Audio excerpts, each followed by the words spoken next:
Hello friends, welcome back. Today we are going to discuss how do we evaluate double integrals. But before we jump into double integrals, let us first recap few basics from integration, right? Which we studied in our lower classes.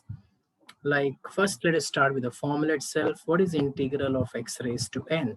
We all understand it is x raised to n plus 1 divided by n plus 1 plus c.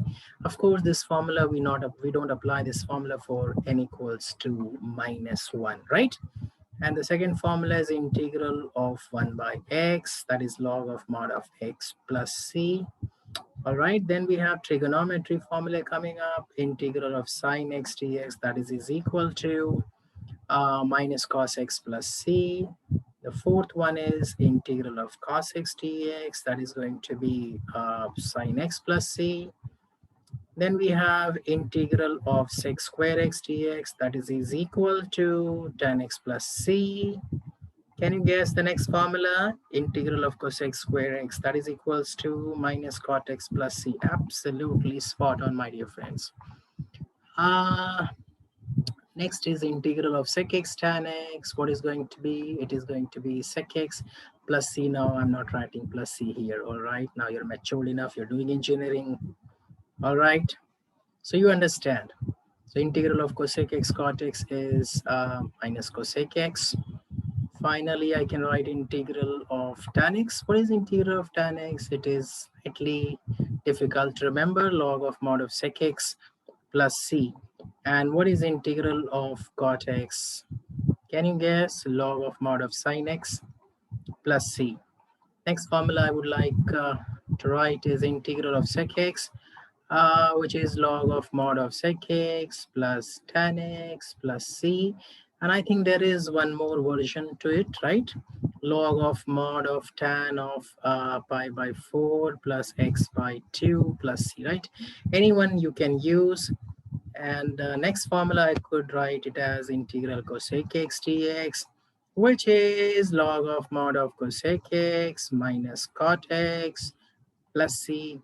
And there is a second version to this, which is simply log of mod of tan x by 2 plus c.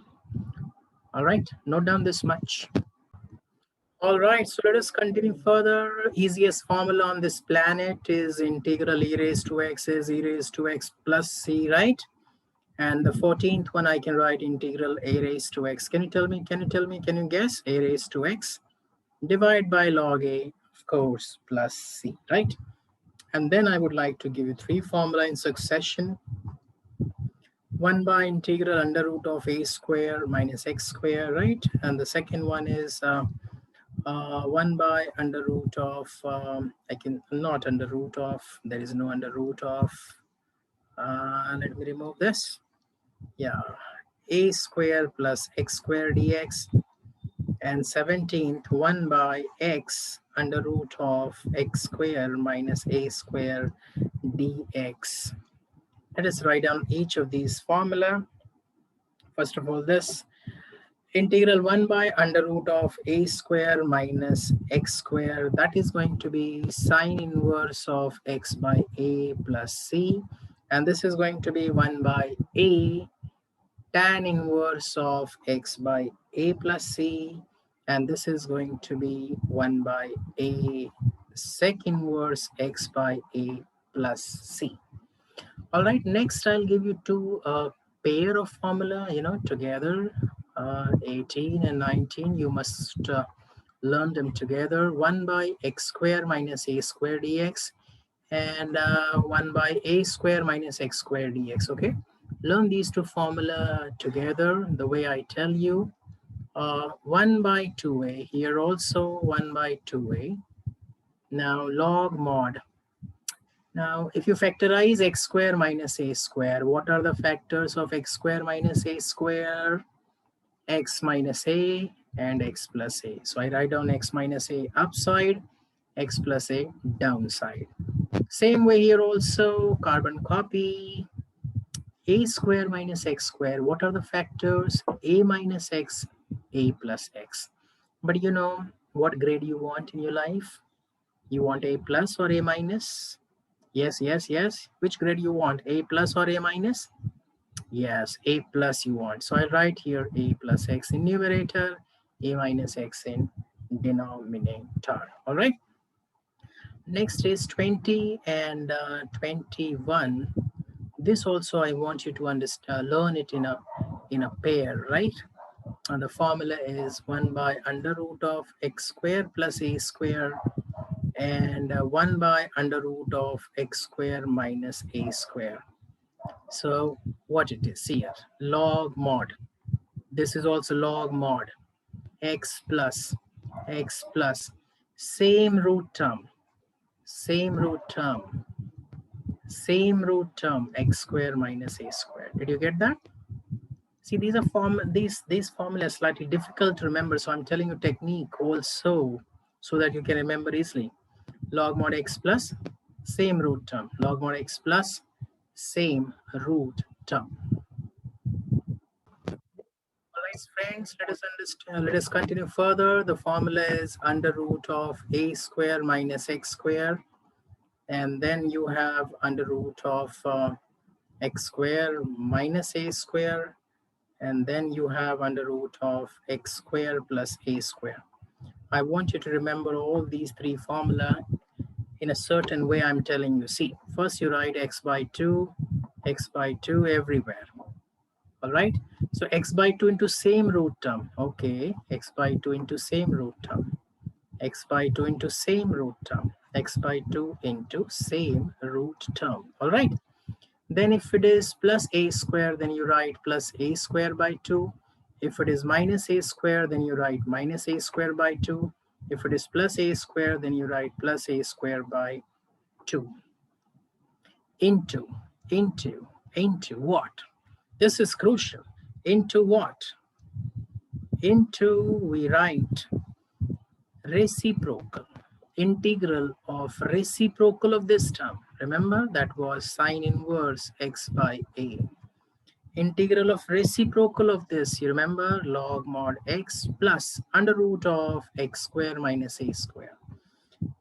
Integral of reciprocal of this term, that is log mod x plus under root of x square plus a square. Of course, everywhere we are going to write plus c, right?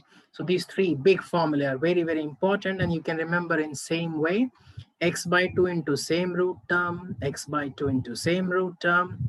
If it is plus a square, then it is plus a square by 2. If it is minus a square, then it is minus a square by 2 into what? Integral of the reciprocal of this term, right? Let me tell you one secret which nobody told you about this formula. In all these formulae, what is happening, there is something happening which nobody tells you. For example, if we say integral of sine x dx is equals to minus cos x, then what we are doing is, listen very carefully, my dear friends. The secret is out here right now. See, what is coefficient of x if you observe here? The coefficient of x is 1. So whole formula gets divided by 1. That is the complete story. Nobody tells you this story because x coefficient is 1 and division by 1 doesn't make any difference. Even if you forget to divide, it doesn't matter, right? But it starts concerning you if you have coefficient of x not as 1, something, let's say 3. Here you can see the same formula, but x coefficient is 3, so it will be minus cos 3x. But what is the secret I told you? The result is divided by coefficient of x, which is 3, and then we write plus c. Do you understand this? Do you understand the secret? Very, very important. This is applicable to any formula. Let me take you one more example. Sec square x dx, we say it is tan x. That is not the complete story, my dear friend. What is the coefficient of x here? Observe, coefficient of x is 1. So very silently, this result is divided by the coefficient of x, and then we write plus c. See, as long as the coefficient of x is 1, even if I miss it, Even if I miss dividing by this coefficient, it doesn't matter. But, observe this, x squared 4x dx. Now, what is the coefficient of x here? It is 4, right? So what will be the formula? Tan 4x divided by the coefficient of x, which is 4 plus c. So I want you to remember this secret, my dear friends. I want you to remember this secret like this. Suppose there is any function f(x) whose integral is gx. So I would say it is gx upon coefficient of x plus c. So if for that matter, if I have, let's say, f of px plus q, so I can write it as g of px plus q divided by coefficient of x, which is p plus c. So I want you to remember this very, very important secret. Every formula of integral which we write is silently divided by the coefficient of x. All right. However, I would like to give you the word of caution, right? Now, suppose I have a sine of, let's say, 3x squared, right? Then please understand the formula is not applicable, because inside sine function, either you have x or you have linear function x, right? The degree of x has to be 1. Here what you observe, inside sine function, you have x squared term, which is not a linear term. Not a linear term, right? So formula is applicable only when inside the function you have x or you have some linear term in x. All right. So remember these two secrets. First secret, every formula of integration is divided by coefficient of x. As long as x coefficient is 1, it doesn't matter even if I forget. But if the coefficient of x is not 1, something else, then it will make a huge difference. Do not forget. So better it is always you remember, every result of integration, every formula of integration is silently divided by coefficient of x. And point number 2 I want you to understand is the formula is applicable only if the function contains either x or linear term in x. Apart from x, if you see something else, like here inside sine, I saw 3x squared, which is not a linear term, then the formula is not at all applicable. I hope the point is well taken. Apart from standard formulae, we need to know some of the standard integrals and the methods to evaluate those integrals, some of the standard integrals. So I will just say, let's say type 1. So if you see 1 by quadratic integral like ax squared plus bx plus c, or if you see 1 by under root of quadratic, this kind of integral, all right? Or if you see a square root of quadratic function like this, then we should understand what is the method. I'll just give a brief idea about the method. You can note down the method. Exactly, you have already solved these questions in your lower classes, but here just a reminder, you can write down the method so that when I use these methods later on, you find it comfortable, right? The method is, we use this method, complete the perfect square. Complete the perfect square by adding what? By adding the third term. Complete the perfect square by adding the third term. I'm sure you must have solved this kind of questions in your lower classes.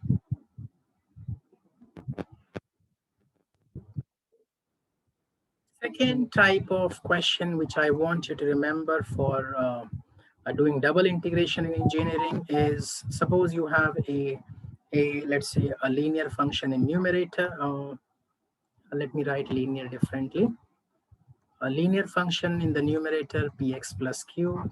Divide by denominator has some quadratic function like this. Now variation would be there's a linear function divided by quadratic maybe inside the root in denominator, or you may have a linear function and quadratic is inside the root like this. Right, what is the method? Anyone remembers the method? Method is this linear function, we write it as some constant a into the derivative of this quadratic, all right, plus some other constant b. And then we split this into two integrals and proceed further. I hope everyone must have solved this kind of integral in their lower classes. Just note down the method at this moment of time whenever I require this in the double integration so that you can come back and refer to it easily. All right. Next type I want you to understand is this type, a sine x plus b cos x divided by c sine x plus d cos x, where a, b, c, d has some constants. If you remember the method here, we wrote down numerator as some constant a into denominator plus some other constant into the derivative of denominator. Basically, numerator we are writing in terms of denominator and its derivative. And later on, integral is split into two integrals, which are very easy to integrate. I'm sure you must have solved this in lower classes as well.